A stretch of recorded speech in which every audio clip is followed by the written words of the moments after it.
ज्ञानदायिनी माँ शारदे, पावन पवित्र ओम जगत जननी भारत माता। आज हम छठ पूजा के बारे में जानने की कोशिश करते हैं कि छठ पूजा क्या है, छठ देवी कौन है और छठ पूजा कैसे करते हैं। एक कहावत है कि दुनिया उगते हुए सूरज को प्रणाम करती है और अंग्रेज कहते हैं कि ब्रिटिश राज्य में सूरज कभी अस्त नहीं हो सकता। लेकिन कुछ अरब देश कहते हैं कि मतलब वो मानते हैं कि उगते हुए सूरज वो मानते हैं, लेकिन जो अस्त होता है ना सूर्य, उसको वो मतलब बड़ा दुखद मानते हैं, एक अभाव सा मानते हैं, एक अभाव प्रकट करते हैं। तो ये बातें मतलब वो गलत सोचते हैं। हम भारतीय हैं, हम उगते हुए सूरज और अस्त होते सूर्य को एक समान समझते हैं। और जिस प्रकार पश्चिम दिशा में अस्त होता है सूर्य, हम उसी को उस प्रकार मानते हैं कि जिस प्रकार पूर्व दिशा में उगता हुआ सूरज, मतलब दिशा के बदल जाने से हमारा जो भाव है वो नहीं बदलता, क्योंकि सूर्य जो है वो हमारे देव हैं। हमने सूर्य को देवता माना है। वो मतलब हमारा भाव एक समान होता है उनके लिए। तो अब चलते हैं थोड़ा कि छठ पूजा क्या है, छठ त्यौहार क्या है, उसको जानने की कोशिश करते हैं। दिवाली के छठे दिन यानी तिथियों के हिसाब से देखा जाए तो कार्तिक शुक्ल पक्ष की छठे दिन जब सूर्य अस्त होता है तो समस्त देशवासी यानी जो त्यौहार मनाते हैं वो अस्त होते सूर्य को मतलब अर्घ देते हैं। और जो वो 7वां दिन होता है उसमें जब सूर्य मतलब उगता है तो उसको भी अर्घ देते हैं। यह त्यौहार समस्त देशवासियों के मतलब नस नस में बहने वाला एक त्यौहार है, जिसे हम छठ पूजा के नाम से जानते हैं। अब हम सोचते हैं मतलब कि जानने की कोशिश करते हैं कि छठ माता कौन है। यदि हम पुराणों के हिसाब से चलें तो पुराणों के हिसाब से देखें तो जो नवरात्रियों में पूजे जाने वाली माँ कात्यायनी हैं, उन्हीं को हमने छठ माता कहा है। यदि महाभारत मतलब वेदों पे जाएं तो वेदों के अनुसार मतलब ब्रह्मा जी की पुत्री जो थी मानस, उनको छठ माता क्यों कहा गया, क्योंकि उनका जन्म बिना मतलब शरीर की भूमिका के हुआ था। मन से मन मिले और तरंगे मिली, एनर्जी मिली, तो मतलब बिना किसी शरीर की भूमिका के उनका जन्म हुआ था। तो उनको भी हम छठ माता मानते हैं वेदों के अनुसार। महाभारत में जो द्रौपदी जी थी वह भी मतलब छठ पूजा करती थी। और जो कर्ण थे, सूर्यपुत्र कर्ण, वो मतलब उगते हुए सूरज को मतलब अर्घ देते थे। और वह मतलब नदी में मतलब 9 घंटे बीत जाते थे खड़े होके मतलब पूजा करने में अपने मतलब सूर्यपुत्र कर्ण हैं तो वो उनके पिता हुए। एक यहाँ से संबंध भी निकल के आता है कि मतलब हमें यह भी सोचनी चाहिए कि एक पुत्र अपने पिता के लिए मतलब कितना समर्पित होता है, कितना मतलब प्रेम करता है, पूजा करता है। और यदि रामायण की बात कहें तो जब रावण का वध कर कर प्रभु श्री राम और माता सीता अयोध्या को लौटती हैं तो मतलब दिवाली बनाई जाती है और ये छठ पूजा भी वो बनाते हैं। तो यह जाहिर सी बात है, हमारे सदियों से चलता आ रहा है यह त्यौहार।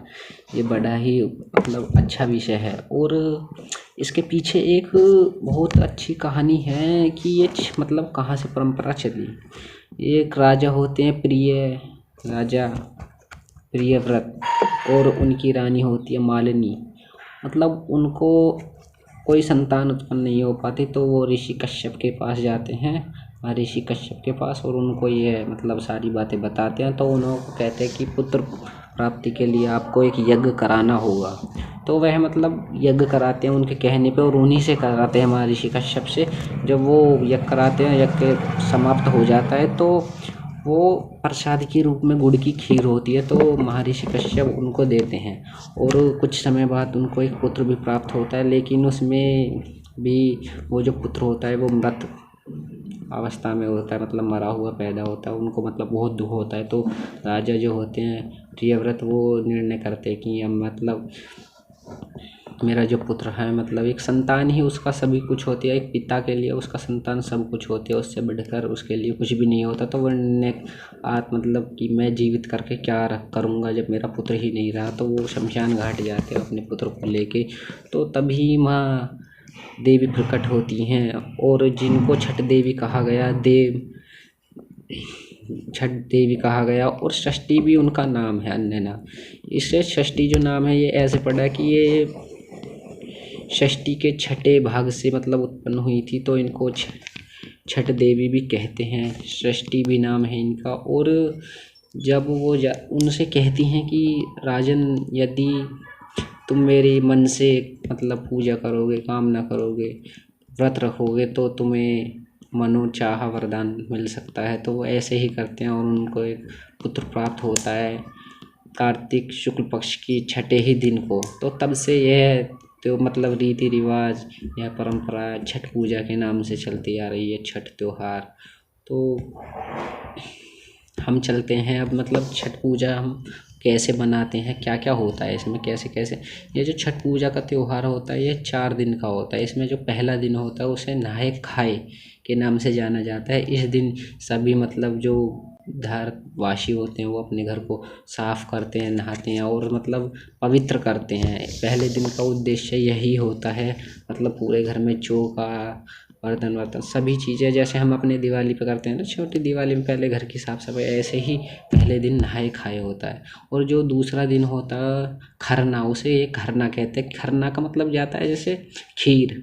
इनका जो मतलब ये त्योहार है इसमें बहुत महत्वपूर्ण भूमिका रखता है खीर, जो मतलब प्रसाद होता है। क्योंकि हमने अभी कथा में भी सुना था कि खीर देते हैं वो उनको प्रसाद के रूप में। तो जाहिर सी बात है गुड़ की खीर बनाते हैं ये लोग शाम के टाइम। और एक मिठाई के रूप में ये ठेकुआ भी बनाते हैं। वो जो ठेकुआ होता है वो मतलब मैदा, बेसन और इनको मिला के और गुड़ को मिला के ठेकुआ बनाते हैं। ये बहुत अच्छा लगता है, मतलब मीठा होता है।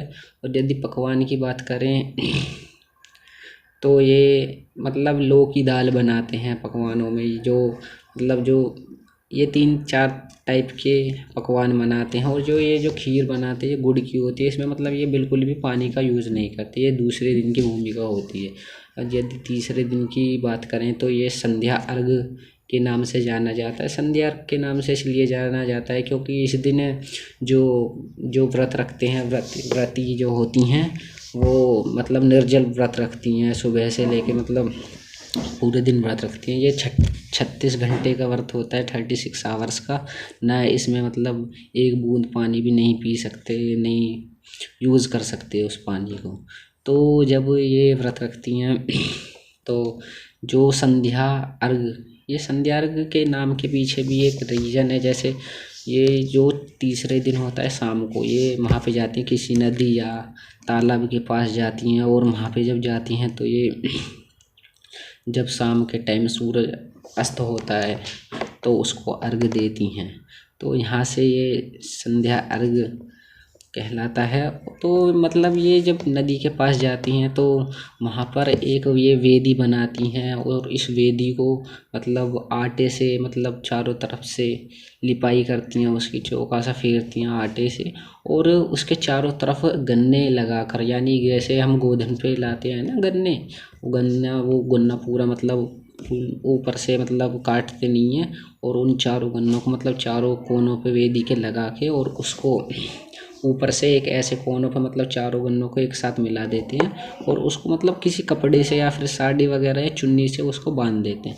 मतलब ऐसे करके उसको बांध के जब वो बांध देते हैं तो उनको मतलब वहीं पे जाके वो मतलब अर्घ करते हैं, नदी में जाके पूजा करते हैं। और फिर वहाँ पर वो उस जो वो बांधते हैं उसी को मतलब उनकी कोई प्रतिमा नहीं है छठ देवी माता की, वो उनको पूजते हैं। वो उनका मतलब कोई निश्चित वेश भी नहीं है कि जैसे हम मतलब कोई भी भगवान की प्रतिमा को देख के पूछते हैं कि हमारा मानना है भारतवासियों की पत्थर पत्थर में ईश्वर का वास है और हमारे अंदर भी ईश्वर का वास है। तो मतलब वो खुद बनाते हैं बड़े उत्साह से, अपने घाट को जाके मतलब पहले ही सजा लेते हैं। तो तीसरे दिन की भूमिका यही होती है कि वो शाम के संध्या काल में वो जाकर पूजा करते हैं। और उससे जो अगला दिन आता है चौथा दिन, उसको उषा अर्घ के नाम से जाना जाता है। उषा अर्घ मतलब यानी इसका पीछे का तात्पर्य ये है कि जैसे मॉर्निंग होती है, सुबह सूर्य उगता है, तो ये उगते हुए सूरज को अर्घ देने के लिए ये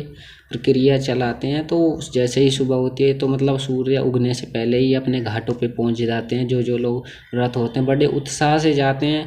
मतलब इसमें ये भी नहीं निश्चित कि किस कास्ट के हैं, किस धर्म के हैं, मतलब सभी बनाते हैं इसको, छठ पूजा को। तो जब वो जाते हैं वहाँ पर, तो जो उनकी वेदियाँ होती है बनी हुई, वहाँ पे जाते हैं और मतलब व्रत का मतलब पूजा करते हैं, गीत गाते हैं वहाँ पर। और इनके गीत का भी ऐसा नहीं है कि मतलब जैसे होता है ना, एक परंपरा चलती है कि मतलब पूजा एक प्रोसेस के हिसाब से, नहीं, ये ऐसा कुछ भी नहीं है।